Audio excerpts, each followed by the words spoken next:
Orient bell tiles studio से आप देख रहे हैं एबीपी न्यूज। नमस्कार, एबीपी न्यूज पर हाजिर हूं मैं रुमाना इसार खान। शाम के 4 बज रहे हैं। वक्त हो गया है वो सच जानने का जिसकी खुद खबर गवाह है। और शुरुआत इस वक्त फटाफट खबरों के साथ नहीं बल्कि बड़ी खबर के साथ मैं करने जा रही हूं। दिल्ली का आईजीआई एयरपोर्ट पर एयर इंडिया के A350 विमान से कंटेनर टकरा गया है। ये बड़ी खबर है। दरअसल आज एयर इंडिया की A350 फ्लाइट दिल्ली से न्यूयॉर्क के लिए रवाना हुई थी, लेकिन ईरान के हवाई क्षेत्र के अचानक बंद होने के कारण उसे कुछ ही देर बाद वापस दिल्ली लौटना पड़ा। एयर इंडिया के मुताबिक सुरक्षित लैंडिंग के बाद जब विमान घने कोहरे में रनवे पर टैक्सी कर रहा था, उस दौरान एक ग्राउंड कंटेनर उसके दाहिने इंजन के पास आ गया और टकरा गया। इस घटना के बाद विमान को तुरंत निर्धारित पार्किंग स्टैंड पर ले जाया गया। इस घटना से जुड़ा एक वीडियो भी अब वायरल हो रहा है, जिसमें विमान को रनवे पर खड़ा देखा जा सकता है और ग्राउंड स्टाफ उसके आसपास मौजूद है। वीडियो में इंजन के पास हुई टक्कर के निशान भी दिखाई दे रहे हैं। एयर इंडिया के प्रवक्ता की तरफ से कहा गया है, ये एक बाहरी चीज से टकराने का मामला है जिसकी पूरी तकनीकी जांच की जा रही है। सीधे आपको लेकर चलेंगे हमारे साथ हमारे सहयोगी वरुण भसीन इस वक्त मौजूद हैं और जरा जानते हैं वरुण से और क्या डिटेल्स मिल रही है। वरुण, किस समय हुआ था ये हादसा, इसको लेकर अपडेट क्या? जी बिल्कुल, देखिए अगर इस हादसे की पूरी बात करें तो फ्लाइट जिस तरीके से रात को वापस आना होता है, कैंसिल होती है, वो तो बात सही थी। लेकिन जब एयर इंडिया की फ्लाइट अपनी जगह पर अपने स्थान पर आकर खड़ी होती है, उसके बाद जो इंजन चल रहे होते हैं, इंजन इतनी तेजी से चल रहे थे कि अभी जो इस वक्त ग्राउंड की तरफ से जानकारी दी जा रही है कि उनको एक तरह से खींच लिया, सक कर लिया था उसने इंजन ने अंदर कंटेनर को। और जो कि अपने आप में बताता है कि अगर उस कंटेनर की जगह कोई व्यक्ति होता तो कितनी बड़ी इस वक्त हादसा हो सकता था। वो फॉग का समय था, सब समझते हैं मुश्किल समय होता है ग्राउंड स्टाफ के लिए भी, लेकिन इस तरह का हादसा बहुत कुछ सिखाता भी है। और ये रात का समय फॉग के कारण हुआ, लेकिन अभी भी ये सब बहुत डरावने वाला हादसा इस वक्त यहाँ पर नजर आ रहा है। बहुत शुक्रिया आपका वरुण भसीन इस तमाम जानकारी के लिए। तो कहा जा सकता है बड़ा हादसा होने से टल गया, बच गया। फिलहाल ये बड़ी खबर आपने जानी।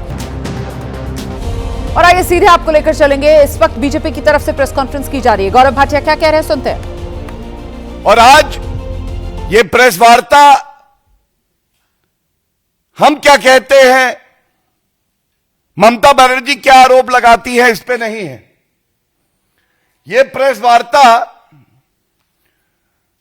आज इस बात पे है कि सर्वोच्च न्यायालय से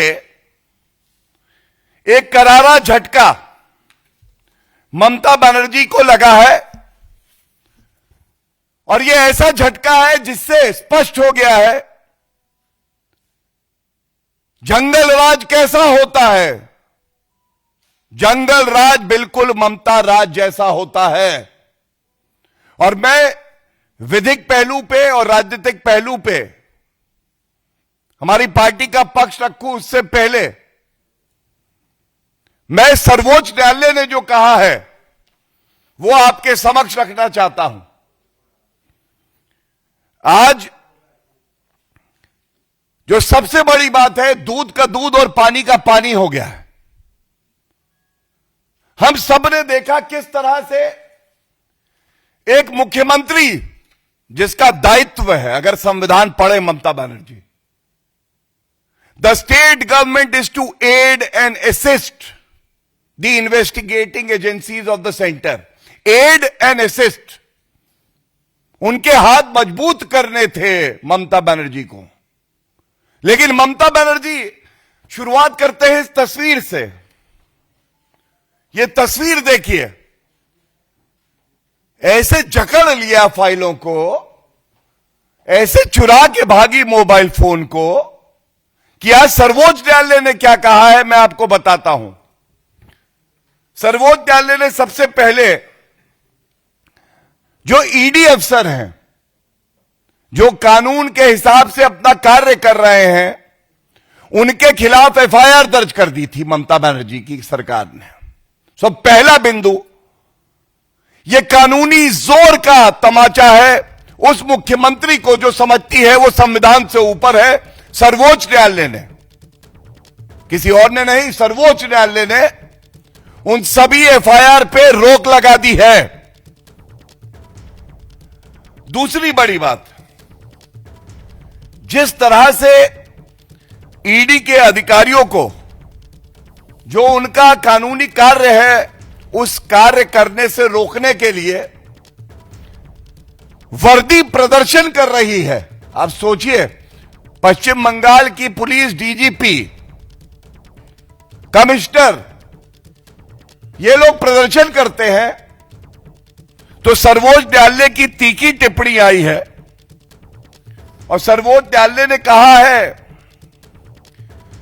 क्या प्रदर्शन अब हाईकोर्ट के अंदर होंगे? जंतर मंतर बना दोगे आप हाईकोर्ट को? और इसका जो संदर्भ है वो भी मैं आपके समक्ष रखूंगा। इसके बाद अभी ऑर्डर आएगा, लेकिन जो रिपोर्टिंग हुई है मैं उसी से पढ़ रहा हूं। इस हियरिंग में ऑनरेबल सुप्रीम कोर्ट की बेंच, डिवीजन बेंच ने कहा, it is also directed that the FIRs registered against the ED officers shall remain stayed till the next date of hearing. FIR पे रोक। दूसरा, ये बहुत गंभीर मामला है, there are larger questions which emerge and if not answered shall lead to lawlessness. बड़े कानूनी प्रश्न उठ रहे हैं, संवैधानिक प्रश्न उठ रहे हैं, और अगर इसका उत्तर नहीं दिया गया तो अराजकता की स्थिति पैदा हो जाएगी। ये सर्वोच्च न्यायालय की खंडपीठ कहती है। If central agencies are working bona fide to probe a serious offence, a question arise, can they be obstructed by party activities? क्या ईडी, सीबीआई, सेंट्रल एजेंसीज जो हैं, इनको पार्टी के गुंडे आके टीएमसी के रोकेंगे? इनको स्टेट की पुलिस, जो कि ममता बनर्जी के आदेश का पालन कर रही है, क्या वो रोक सकते हैं? यह सवाल उठाया सर्वोच्च न्यायालय ने अपनी टिप्पणी में। तीसरा, having heard learned counsels, we are of the prima facie view that present plea has raised a serious issue relating to the investigation by ED and its interference by state agencies.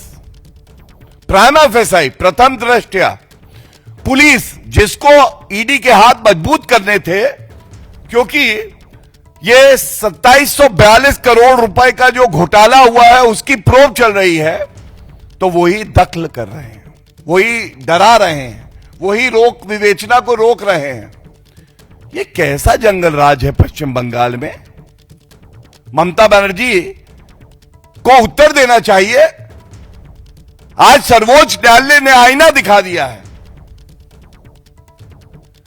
और इसके बाद bench कहती है, it is also submitted, और ये बहुत अहम है, और ये लाइन मैं पढ़ूं उससे पहले मैं जरूर बताना चाहूंगा, एक पिटीशन हाईकोर्ट में फाइल हुई थी जो ऑल इंडिया तृणमूल कांग्रेस ने करी हाईकोर्ट में। तारीख नोट करिए, 9 तारीख को, 9 जनवरी को सुनवाई होने से पहले जो तृणमूल कांग्रेस का लीगल सेल है, ममता बनर्जी के इशारे पर व्हाट्सएप मैसेज भेजता है, जिसका संज्ञान आज सर्वोच्च न्यायालय ने लिया है, और कहता है सभी हाईकोर्ट पहुंच जाओ।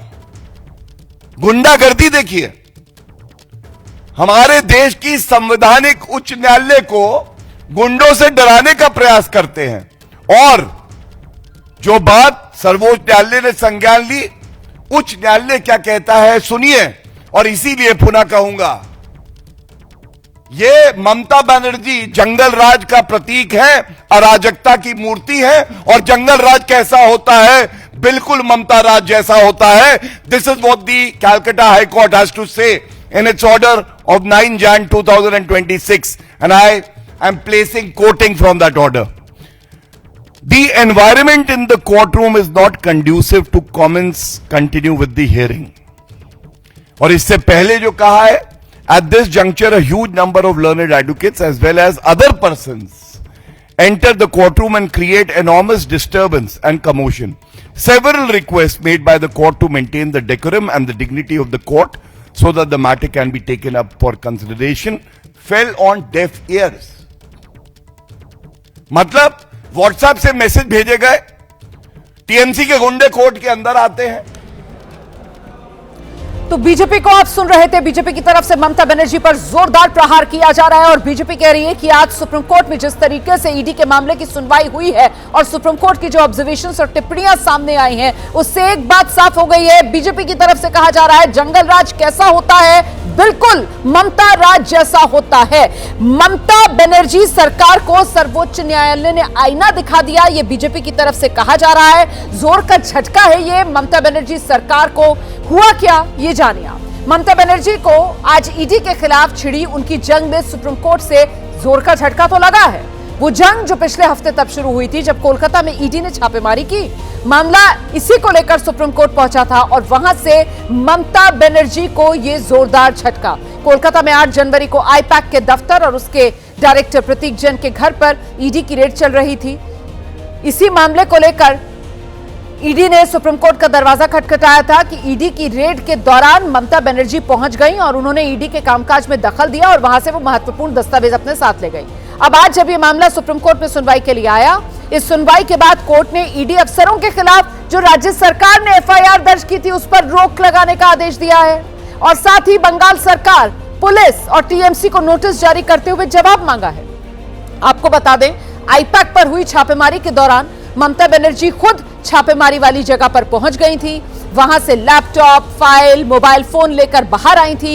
ईडी पर बीजेपी के इशारे पर काम करने का आरोप लगाया था, लेकिन एक मुख्यमंत्री द्वारा छापेमारी में दखल देने के खिलाफ ईडी सुप्रीम कोर्ट पहुंची, जिस पर सुनवाई के दौरान ईडी और ममता सरकार और बंगाल पुलिस की ओर से वकीलों में जमकर जिरह हुई और सारी दलीलें और सबूत देखने के बाद सुप्रीम कोर्ट ने छापेमारी में शामिल ईडी अफसरों पर जो दर्ज हुई थी एफआईआर, उस पर फिलहाल रोक का आदेश जारी किया है। नोटिस जारी करते हुए सुप्रीम कोर्ट ने सभी से जवाब तलब किया है। इस मामले में अब अगली सुनवाई की तारीख 3 फरवरी है। सीधे आपको लेकर चलेंगे, हमारे साथ हमारे सहयोगी निपुण सहगल इस वक्त मौजूद। निपुण, हालांकि मामले में अब अगली तारीख सुनवाई की 3 फरवरी है, लेकिन कुल मिलाकर यह कहा जाएगा कि आज जिस तरीके से सुनवाई हुई है, ये ममता बनर्जी सरकार के लिए, बंगाल सरकार के लिए एक बड़ा झटका है। बिल्कुल बड़ा झटका है, क्योंकि ममता बनर्जी सरकार की तरफ से जो भी बातें कही गई अपने बचाव में या खुद को पाक साफ बताते हुए, वो बिल्कुल फ्लैट हो गई। यानी कि कोर्ट ने उनको बिल्कुल भी ध्यान में नहीं लिया। जैसे ये बातें कही गई कि वो जो संस्था है आईपैक, वो चुनावी रणनीति बनाती है टीएमसी की, तो टीएमसी अध्यक्ष के नाते ममता बनर्जी वहां पर गई थी, मुख्यमंत्री होने के नाते दखलंदाजी करने नहीं गए थी। और चूंकि वो Z+ सुरक्षा प्राप्त है, इसलिए उनके पीछे पीछे वहां पुलिस भी पहुंच गई, तो हमने कोई दखल अंदाजी नहीं की है। वो तो सिर्फ इसलिए गई थी कि जो संस्था उनकी पार्टी की चुनावी रणनीति बनाती है, वहां से कोई गोपनीय बात लीक ना हो जाए। तो ममता अध्यक्ष की हैसियत से गई थी, मुख्यमंत्री के रूप में नहीं। लेकिन सुप्रीम कोर्ट ने इन दलीलों को बिल्कुल अनसुना कर दिया, दरकिनार कर दिया और इन्हें नहीं माना है। कोर्ट ने यह कहा है कि बेहद गंभीर बात है कि विधि सम्मत तरीके से अगर कोई केंद्रीय एजेंसी जांच कर रही है, तो वहां पर राज्य की मुख्यमंत्री और राज्य के आला पुलिस अधिकारी दल बल के साथ पहुंच जाएं, उसे काम ना करने दें, दस्तावेज वहां से उठाकर ले जाएं। ये इतना साधारण मामला नहीं है कि इसे यूं ही छोड़ दिया जाए। सुप्रीम कोर्ट इसे सुनेगा। सुप्रीम कोर्ट इस पर नोटिस जारी कर रहा है और किन बातों पर नोटिस जारी हुआ है, रोमाना, ये भी बहुत अहम सवाल है। बिल्कुल, मैं आऊंगी इस पर निपुण आपके पास दोबारा, लेकिन इस बीच जरा दर्शकों को जानकारी देते चलते हैं। सुप्रीम कोर्ट में आज सुनवाई के दौरान जब दलीलें दी जा रही थी, बहस चल रही थी, ईडी की ओर से 9 जनवरी की उस घटना का भी जिक्र किया गया जब कलकत्ता हाईकोर्ट में भारी भीड़ के चलते ईडी की याचिका पर सुनवाई ही नहीं हो सकी थी। ईडी की ओर से आज सुप्रीम कोर्ट में बाकायदा सबूत पेश करते हुए बताया गया, कलकत्ता हाईकोर्ट में जो हंगामा हुआ था वो दरअसल टीएमसी के इशारे पर किया गया। टीएमसी लीगल सेल की ओर से भीड़ जमा कर ली गई थी कोर्ट रूम में, उसी के इशारे पर यह पूरा हंगामा हुआ था। निपुण सहगल हमारे सहयोगी लगातार हमारे साथ बने हुए हैं। निपुण, 9 जनवरी को सुनवाई नहीं हो पाई थी, उस मामले को भी रेखांकित बढ़िया तरीके से ईडी के वकीलों की तरफ से किया गया। हालांकि जैसा कि आप रिपोर्ट कर रहे थे, कोर्ट रूम के भीतर मौजूद थे, उसी समय कपिल सिब्बल खड़े हुए और उनकी तरफ से कहा गया पुरानी बात हो गई है, अब तो 14 जनवरी को मामले में सुनवाई भी हो गई है। लेकिन महत्वपूर्ण हो जाता है ईडी के वकीलों का अदालत के सामने यह दलील रखना कि वो 9 जनवरी की तारीख कलकत्ता हाई कोर्ट में सुनवाई इस वजह से मुलतवी करनी पड़ी क्योंकि टीएमसी लीगल सेल की तरफ से वहां भीड़ इकट्ठा कर ली गई थी। निपुण, बिल्कुल, देखिए इसके पीछे एक बैकग्राउंड भी है, थोड़ा सा मैं बताना चाहूंगा कि 2019 के भी एक घटनाक्रम का हवाला दिया है, जब सीबीआई सुप्रीम कोर्ट के ही आदेश पर कोलकाता के पुलिस कमिश्नर से पूछताछ करना चाहती थी और उस दौरान 25 सीबीआई अधिकारियों को गिरफ्तार कर लिया गया था। मुख्यमंत्री ममता बनर्जी ने धरना भी दिया था, सीबीआई अत्याचार कर रही है ऐसा कहते हुए, और जब लोअर कोर्ट में सुनवाई थी तो राज्य के कानून मंत्री कोर्ट में जाकर बैठ गए थे, कोर्ट रूम के अंदर। ये बातें ईडी ने बताई हैं और फिर उसी परिप्रेक्ष्य में बताया है कि एक बार फिर देखिए कि इसी तरह की हरकत हुई है कि जांच के दौरान मुख्यमंत्री खुद पहुंच जाती हैं पुलिस को लेकर, और जब सुनवाई होती है मामले की हाई कोर्ट में तो पार्टी का लीगल सेल एक अपील जारी कर देता है कि भारी से भारी संख्या में कोर्ट रूम के भीतर पहुंचे, जमा हो वहां पर, और आखिरकार जज सुनवाई नहीं कर पाते हैं। तो ये बात कोर्ट के सामने रखी गई, सुप्रीम कोर्ट के सामने, और सुप्रीम कोर्ट ने कहा यानी कि कोर्ट रूम को जंतर मंतर बना दिया गया था उस दिन। तो सॉलिसिटर जनरल ने कहा बिल्कुल मैं यही कह रहा हूं कि जंतर मंतर बना दिया गया था कोर्ट को। बिल्कुल, बेहद गंभीर टिप्पणियां इनको कहा जाएगा जो आज अदालत की तरफ से की गई और जिस तरीके के सवाल अदालत की तरफ से सामने रखे गए हैं। और कुल मिलाकर फिलहाल बैकफुट पर ममता बनर्जी सरकार जरूर नजर आ रही है, जिस तरीके से आज इस पूरे मामले में सुप्रीम कोर्ट में सुनवाई हुई है। शुक्रिया आपका निपुण सहगल। और आइए अब आगे बढ़ेंगे, अब बात करेंगे मुंबई का धुरंधर कौन।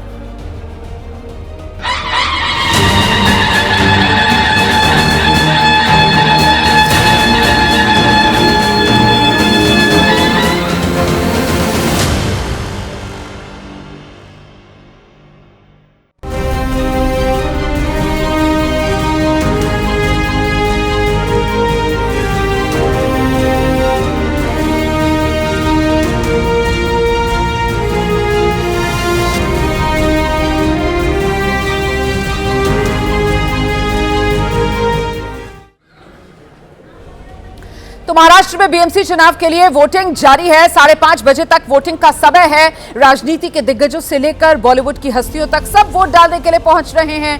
ये तस्वीरें मैं आपको दिखा रही हूं। बॉलीवुड के भाईजान सलमान खान को आप देख रहे हैं, वोट डालने के लिए सलमान खान पहुंचे थे। उस समय की ये तस्वीरें आपके सामने। वोट डाल दिया है सलमान खान ने।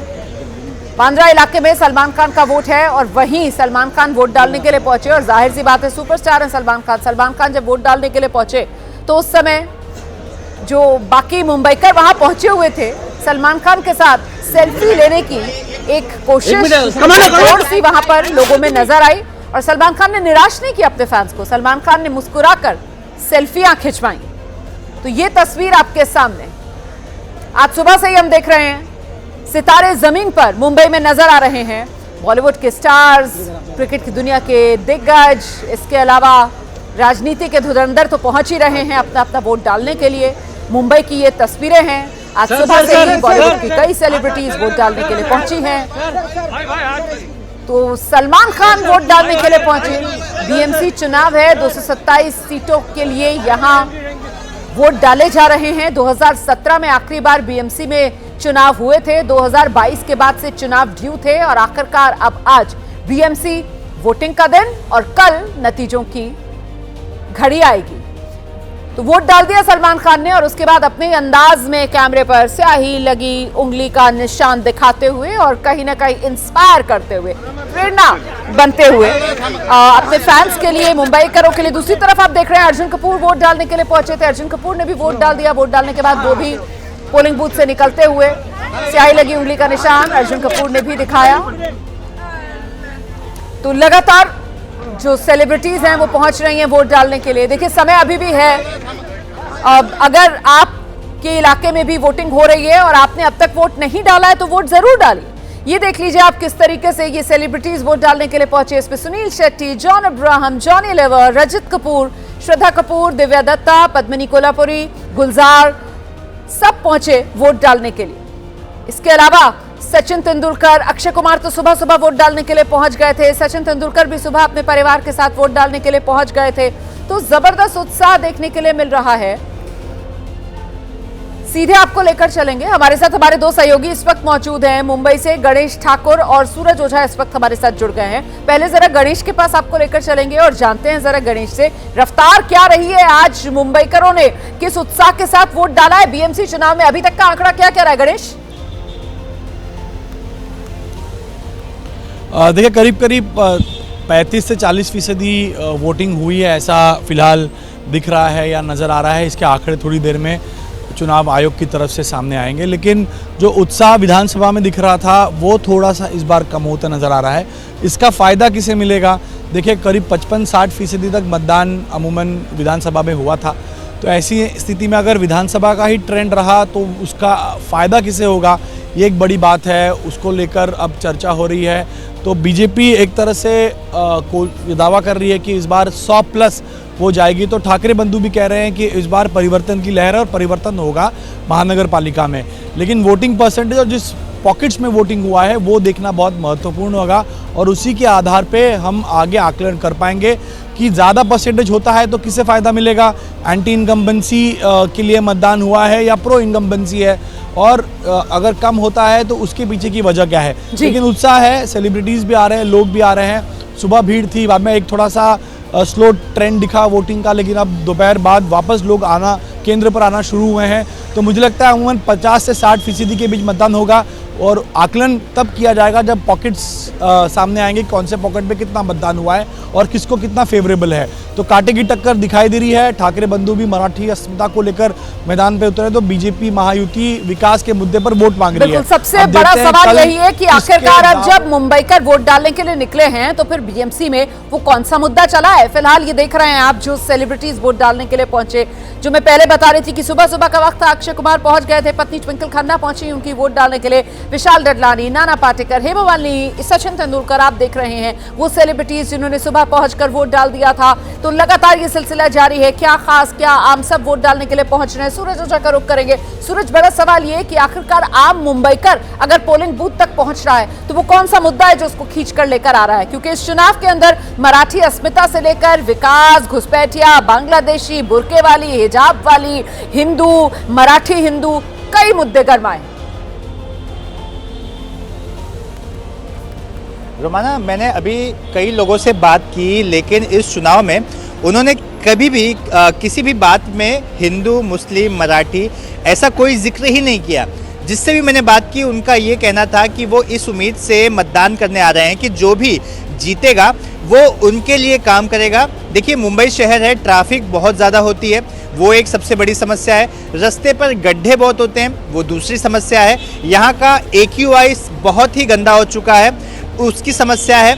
और ऐसे कई मुद्दे हैं जिसमें फुटपाथ नहीं है, चलने के लिए फुटपाथ पर अवैध रूप से फेरी वाले बैठते हैं। तो कई जगहों पर इतने ज़्यादा कंस्ट्रक्शन हो रहा है कि ओपन स्पेस ही खत्म होते जा रहा है। बच्चों को अगर खेलना है तो उन्हें टर्फ बुक करना पड़ रहा है, ओपन ग्राउंड ही बचे नहीं है। तो ऐसी तमाम समस्याएं हैं जो भविष्य के लिए भविष्य में जिसकी कई बहुत आवश्यकता होगी, और यही लोगों ने सपना देखा है कि ऐसा कोई लीडर आए, ऐसी सरकार आए जो इनके बारे में सोचे। देखिए, 2 लंग्स बताए जाते हैं, महालक्ष्मी रेस कोर्स और एक नेशनल पार्क। कि लोग ये जो सपना देख रहे हैं ये किस रूप में साकार होगा, कल तक का इंतजार करना होगा। सूरज, बहुत शुक्रिया आपका, और साथ ही गणेश आपका भी बहुत बहुत शुक्रिया।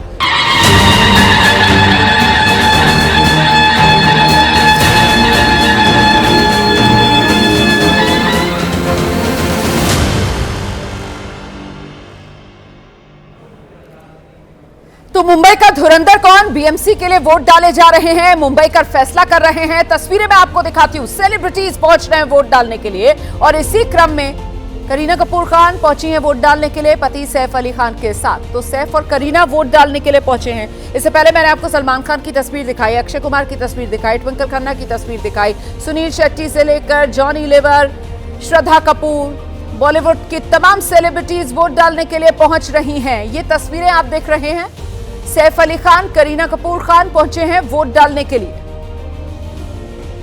तो बीएमसी के चुनाव के लिए ये वोटिंग जो चल रही है, और ये तस्वीर आप देख रहे हैं जानवी कपूर वोट डालने के बाद बाहर निकलती हुई। सितारे जमीन पर आज का दिन कुछ इसी तरीके की तस्वीरें मुंबई से सामने आ रही हैं, जहां सेलिब्रिटीज, वीवीआईपीज पहुंच रहे हैं वोट डालने के लिए। जानवी कपूर वोट डालकर बाहर आते हुए, कुछ देर पहले अर्जुन कपूर भी वोट डालने के लिए पहुंचे थे, स्याही लगी उंगली का निशान वो भी दिखा रहे थे।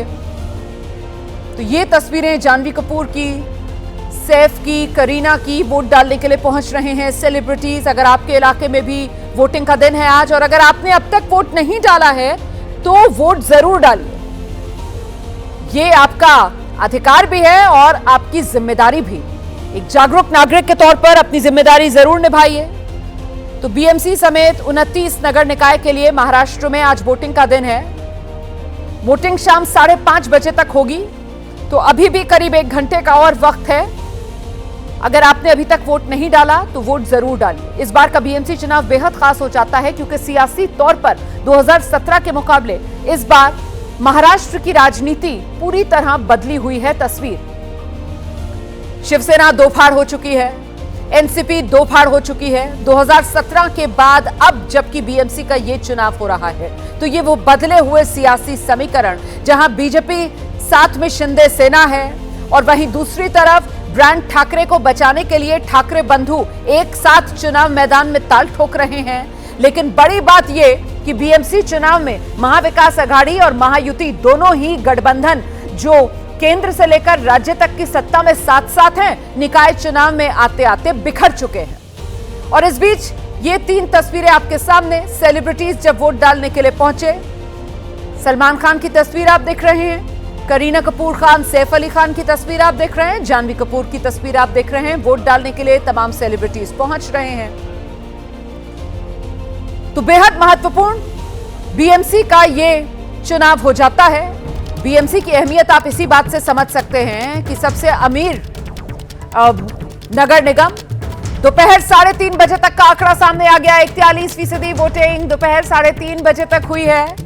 ये एक वोटिंग प्रतिशत जो अभी तक सामने आया है। महाराष्ट्र निकाय चुनाव में मतदान की रफ्तार काफी धीमी है और इसी वजह से एबीपी न्यूज के जरिए मैं बार बार दर्शकों से अपील कर रही हूं कि अगर आप भी वोटर हैं महाराष्ट्र के, यहां नगर निकाय में जहां वोट डाले जा रहे हैं, तो फिर घर से बाहर निकलिए। वोट अगर अभी तक नहीं डाला है तो जाकर वोट जरूर डालिए। समय अभी भी है। बीएमसी के लिए मतदान का समय शाम 5:30 तक।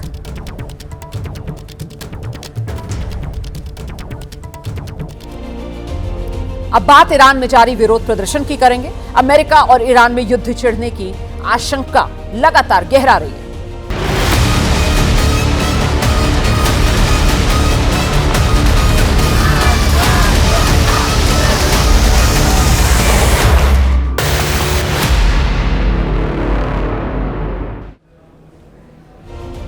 ईरान में अली खामेनेई हुकूमत के खिलाफ जारी विरोध प्रदर्शन क्या जल्द एक महायुद्ध को भड़काने वाला है? यह सवाल इसलिए है क्योंकि एक ओर ईरान में लगातार प्रदर्शन हो रहे हैं और दूसरी ओर अमेरिका प्रदर्शनकारियों का खुलकर समर्थन कर रहा है। ईरान और अमेरिका दोनों ओर से जुबानी धमकियां दी जा रही हैं। अल्टीमेटम का दौर जारी है। इस बीच ईरान में विरोध प्रदर्शन का 18 दिन हो चुके हैं और ईरान में सत्ता विरोधी लहर को लगातार दबाने की वहां सत्ताधीशों की ओर से कोशिशें की जा रही है। दावा किया जा रहा है प्रदर्शन के खिलाफ कार्रवाई में अब तक 2600 से ज्यादा लोगों की जान जा चुकी है। आरोप लगाए जा रहे हैं कि ईरान की सरकार सत्ता के खिलाफ हर आवाज को कुचलने पर आमादा है। प्रदर्शनकारियों पर बेरहमी से गोलियां बरसाई जा रही हैं। 18,000 से ज्यादा लोगों को अब तक हिरासत में लिया जा चुका है। उन्हें बुरे तरीके से टॉर्चर किया जा रहा है। और दूसरी ओर अमेरिकी राष्ट्रपति डोनाल्ड ट्रंप लगातार ईरान के प्रदर्शनकारियों के साथ खड़े होने का दम भर रहे हैं, ईरान को धमकियां दे रहे हैं और अमेरिकी मीडिया रिपोर्ट्स के मुताबिक जल्द ईरान पर हमले को लेकर फाइनल फैसला अमेरिका ले सकता है। इस सब के बीच हमले की आशंका को देखते हुए ईरान ने अपना एयर स्पेस बंद कर दिया है ताकि किसी भी हवाई हमले को रोका जा सके और जवाबी कार्रवाई के लिए तैयारी की जा रही है ईरान में।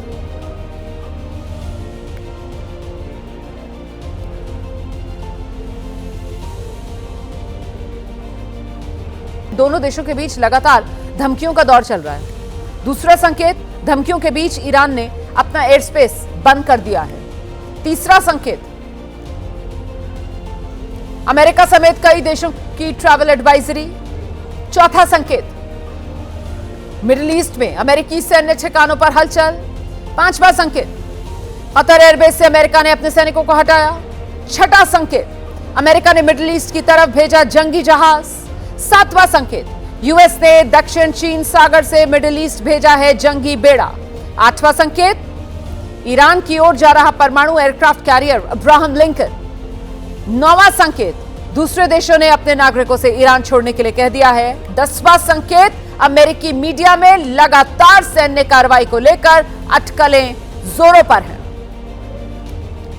सीधे आपको लेकर चलेंगे, हमारे साथ हमारे सहयोगी आशीष कुमार सिंह इस वक्त मौजूद हैं। आशीष, 10 संकेत हमने बताए हैं और इन 10 संकेतों के आधार पर साफ तौर पर यह कहा जा सकता है कि महायुद्ध जिसको लेकर आशंका गहरा रही है। आशीष, देखिए, हाँ बिल्कुल, सिचुएशन वहाँ की इवॉल्विंग है और जिस तरह से खतरा मंडरा रहा है रोमाना, उसी को देखते हुए भारत के विदेश मंत्री डॉक्टर जयशंकर ने कल रात ईरानियन फॉरेन मिनिस्टर से बात की और आप इसका जिक्र कर रही थी कि एक नहीं कई देश ऐसे हैं जिन्होंने अपने नागरिकों को ईरान छोड़ देने तक की सलाह दी है।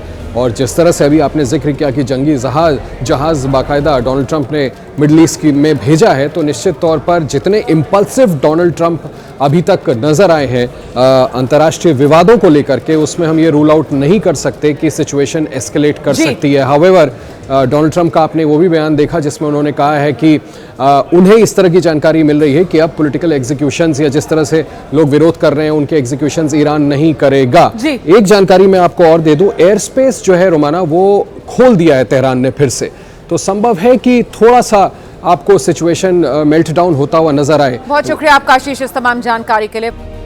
देखिए, थाईलैंड में हुए एक हादसे का दिल दहला देने वाला वीडियो सामने आया। यहाँ के सुमुद सुखोन एक्सप्रेस वे पर एक क्रेन और बन रहे ओवरब्रिज का एक बड़ा हिस्सा सड़क पर आ गिरा।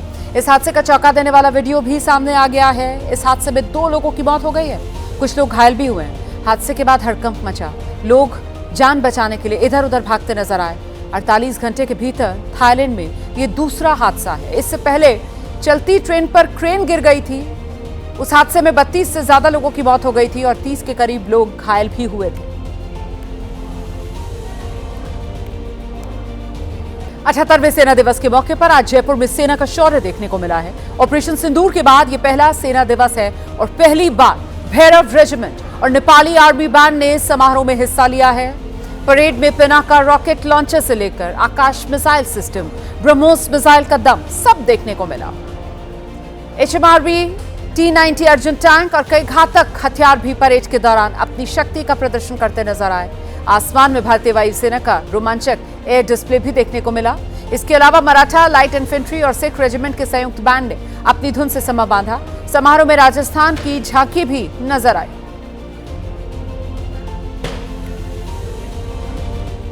खबर गवाह देख रहे थे आप एबीपी न्यूज पर, मुझे इजाजत दीजिए।